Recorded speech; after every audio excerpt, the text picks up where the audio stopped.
மெய்யெழுத்தில் எரள வழல இடையணும். அதாவது ஈயண்ணா இர்ரண்ணா இல்லண்ணா இவ்வண்ணா இல்லண்ணா இல்லண்ணா. இதில் இந்த எரள வழல இடையின மெய்களில் இர்ரண்ணாவும் இல்லண்ணாவும் தனிக்குறளுக்கு அடுத்து வராது.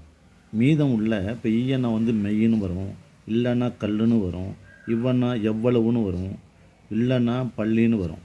ஆனால் இர்ரண்ணா அதுக்கு முன்னாடி உள்ள எழுத்து குறிலோடு வராது. இப்போ உதாரணமாக தர்ன்னு வராது, தார்னு வரும், நெடிலோடு வரலாம். வழுன்னு வராது, வாழ்னு வரும், நெடிலோடு வரலாம். அப்போ இர்ரண்ணாவும் இல்லண்ணாவும் தனிக்குறளுக்கு அடுத்து வராது.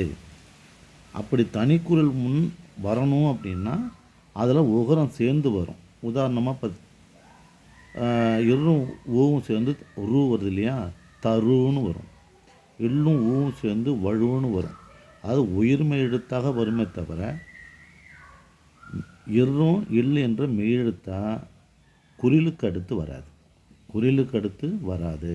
அப்போ எரள வழ மெய்யெழுத்து இருக்கக்கூடிய இந்த இரும் இல்லும் தனிக்குறளுக்கு அடுத்து வராது.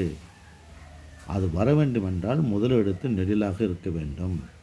தனி குரிலுக்கு பிறகு அது வரணும்னு நம்ம நினச்சோம்னா, அல்லது எழுத ஆரம்பிக்கணும்னா, அல்லது எழுதணும்னு நினச்சோம்னா அதில் உகரம் சேர்த்துக்க வேண்டியது தான்.